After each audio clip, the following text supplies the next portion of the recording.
Jadi kerjasama dengan masyarakat ini sangat penting sekali. Itulah kenapa saya sangat terima kasih sekali dan surprise banget ada podcast di Media Center Dukcapil Tangsel ini.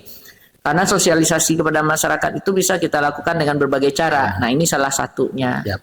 Terima kasih, hebat Dukcapil Tangsel. Terima kasih Bu Direktur.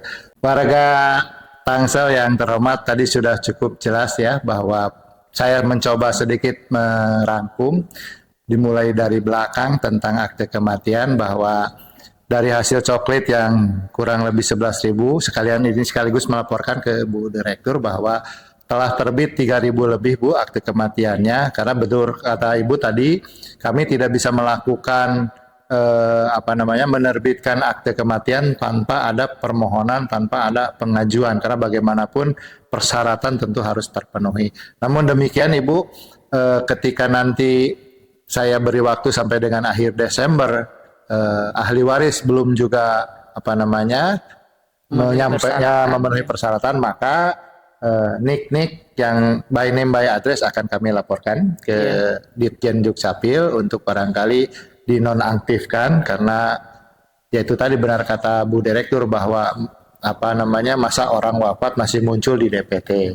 Demikian barangkali. Kemudian tadi dibahas oleh Bu Direktur bahwa perekaman itu benar berlaku untuk warga yang sudah berusia 16 tahun ke atas. Direkam didahulukan dan dicetaknya pada saat 17 tahun atau lebih. Sekalian kami umumkan di kesempatan ini bahwa persis pada tanggal hari pencoblosan 14 Februari 2024, Dukcapil tidak tutup. Kenapa? Karena untuk melayani pencetakan yang persis usia 17 tahun di tanggal tersebut. Dan benar Bu Direktur, kami sudah melakukan jemput bola ke sekolah-sekolah untuk usia pemula tadi. Dan kami juga menyediakan perekaman bagi pemula itu selain hari kerja di 7 kecamatan, hari libur dapat dilakukan di 4 mall bisnis. Sebagaimana masyarakat sudah mengetahui, yaitu di Living World Alam Sutra, kemudian di Teras Kota BSD, di Bintaro Plaza, dan di Pamulang Square. Kalau Sabtu Bu, kami punya inovasi bernama Saburi, jadi Sabtu buka malam hari, jadi bisa warga masyarakat atau adik-adik datang jam 16 sampai dengan 21, kemudian kalau minggu tetap di siang hari jam 10 sampai 15. Ibu, barangkali ada closing dari Ibu akan yang disampaikan kembali untuk kami staf Dukcapil maupun warga masyarakat Tangsel, supaya barangkali apa yang telah kita sampaikan di Tangsel ini sudah cukup mudah Ibu, jadi bisa dilakukan secara cepat, bisa dilakukan secara online Bu, yaitu tadi rumahDukcapil.tangerangselatankota.co.id linknya. Apabila warga masyarakat tidak memiliki handphone, tidak memiliki kuota ataupun gaptek, bisa datang ke kelurahan Bu, ke kecamatan untuk dibantu di online kan. Dan satu lagi ada pilihan ojek online Bu. Walaupun sudah seluruhnya bisa online, tapi untuk 2 dokumen yang berbentuk kartu Bu, yaitu KTP dan KIA kan tidak bisa kami kirim via email atau PDF. Jadi tidak suka masyarakat pilihannya datang langsung atau bisa juga dilakukan melalui ojek online, dalam ini Gojek dan Grab. Silakan Ibu closing-nya. Baik Pak Kadis, terima kasih. Nanti juga diberi kesempatan agak satu pada teman-teman untuk bertanya. Ada yang ditanyakan, kita di Ditjen Dukcapil itu terbuka. Jangankan kepada petugas yang akan melayani masyarakat, ke masyarakat umum pun kita terbuka untuk bertanya, dan ada call centernya juga, dan malah WhatsApp kami dan juga sampai ke Pak Ditjen juga terbuka untuk masyarakat semuanya. Itu tujuannya adalah supaya kalau ada kendala masyarakat cepat teratasi, seperti itu. Bisa kami sampaikan bahwa ini sedikit Pak Kadis bahwa tugas yang kita lakukan ini sebenarnya tugas sangat mulia. Ini tugas negara memberikan perlindungan hukum kepada seluruh WNI penduduk Indonesia dengan memberikan dokumen kependudukan secara cepat, akurat, lengkap, dan gratis. Nah, untuk itu negara harus hadir sampai ke pintu-pintu rumah untuk memberikan pelayanan adminduk. Kalau kita lihat sekarang bukan hanya ke pintu-pintu rumah lagi, ke ke tempat tidur penduduk, Langsung ke itu. lambu penduduk langsung. Contoh ada saudara-saudara kita yang ODGJ, nah kita Jemput rekam bola. karena kalau tidak seperti itu dia tidak bisa berobat, dilayani misalnya BPJS segala macam. Nah, juga orang-orang tua seperti itu. Jadi kita jemput bola kalau ada di antara masyarakat yang pengen ada saudaranya yang tidak bisa ke kantor kemana, jadi di info saja ke Dukcapil, nanti teman-teman yang akan jemput bola. Jadi intinya adalah berbagai cara kita lakukan untuk memastikan semua warga negara itu mendapatkan dokumen kependudukan yang menjadi haknya. Nah, tapi sebaliknya diharapkan kepada masyarakat untuk proaktif. Nah, apapun kejadian yang terjadi pada keluarganya cepat dikasih tahu supaya Dukcapil itu mencatatkan, mengadministrasikan, kemudian memberikan dokumen kependudukan. Tentu dengan persyaratan yang harus dipenuhi. Dan untuk diketahui persyaratan ini harus benar-benar dibuatkan, ditulis data yang benar, info yang benar, jangan sekali-sekali bohong. Kalau sekali bohong, maka pada saat itu dimulai benang kusut.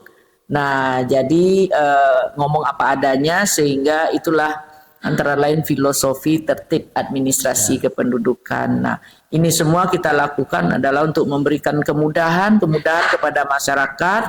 Seperti yang Pak Kadis katakan tadi, ada Sabtu buka malam hari. Ya. Sabtu buka di malam hari itu luar biasa sekali. Itu gunanya adalah untuk sekali lagi memenuhi hak-hak penduduk terkait dengan dokumen kependudukan yang akan membahagiakan penduduk itu sendiri. Karena kalau misalnya kata saya tuh Pak Kadis, kalau semua dokumen kependudukan sebuah keluarga sudah terpenuhi, maka sebagian dari modal dasar keluarga itu untuk hidup, menerima pelayanan itu tuh sudah terpenuhi, sudah aman kita. Jadi jangan sampai pesan saya akan dipergunakan, akan diperlukan baru diurus. Nah, jangan sampai seperti itu. Kita sedia payung sebelum hujan. Nah, jadi lebih prepare kayak gitu lebih bagus. Hidup kita akan lebih berkualitas, insya Allah.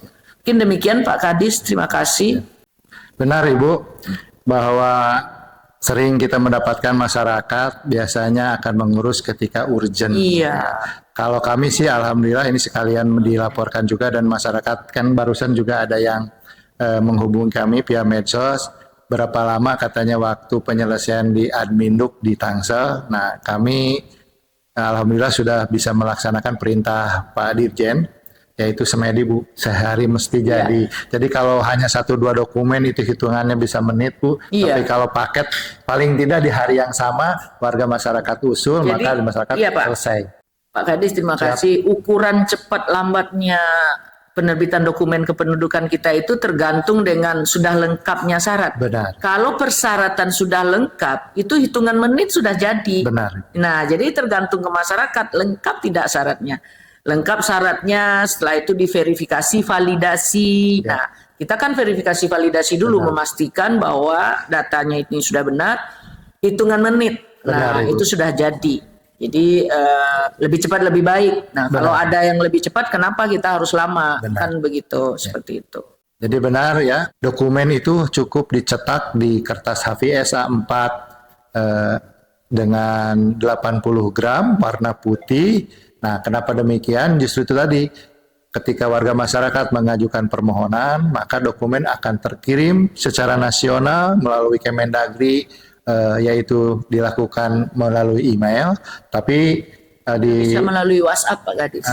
Ini tadi Bu ingin dijelaskan di Tangsel, di rumah Dukcapil tadi Bu, di web kami punya satu menu. Di sana banyak menu Bu, ada Si Hati yang kerjasama dengan Nakes Bu. Jadi masyarakat ketika datang ke Nakes pulang langsung membawa dokumen Bu, baik di bidan, di puskesmas, juga di rumah sakit. Kemudian juga ada Si Permen tentang pendaftaran penduduk non permanen Bu. Bahkan ada Si Duta ketika warga masyarakat membutuhkan jumlah atau agregat penduduk Tangsel ada. Nah, satu lagi yaitu menu pengecekan status. Jadi warga masyarakat sangat dibantu kalau memang email itu kan perlu dicetaknya di mesin ADM Bu yang kami punya di 8 gerai. Nah, dengan di menu tersebut cukup memasukkan nomor registrasi, maka warga masyarakat langsung bisa mendownload PDF sehingga bisa dicetak langsung di rumah atau kalau tidak ada mesinnya kan bisa di tukang fotokopi. Demikian Bu.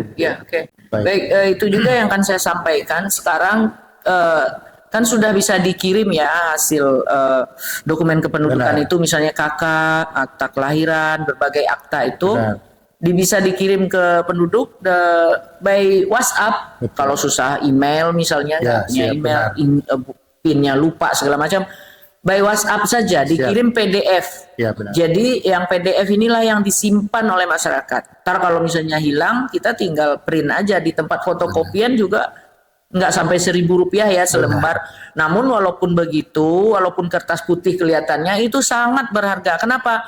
Karena sudah dilengkapi dengan scan QR code. Jadi TTE tentang elektronik untuk membuktikan asli atau tidaknya sangat gampang dengan scan saja. Jadi tidak ada lagi sekarang yang legalisir tidak ada. Kita udah zaman digital, jadi itu udah lebih bagus. Semua itu kita lakukan adalah untuk memudahkan masyarakat. Nah, seperti itu Pak Kadis. Hanya 2 yang belum yang masih ada blankonya, 1 KTP elektronik, 1 kartu identitas anak. Kalau selebihnya itu sudah dengan kertas putih A4 80 mg. Seperti itu. Ya. Baik, sebelum berakhir barangkali teman-teman ada yang mau menanyakan. Saya minta Bu Yoyo selaku Kabin Dafduk atau mau usul, monggo Bu disampaikan. Silakan. Cerita tentang Bangko ya. Kan mumpung ada walaupun alhamdulillah Bangko sejauh ini Bu Yoyo ini sering WA-WA sama saya. Ini nanya langsung Bu atau diskusi langsung kita ya.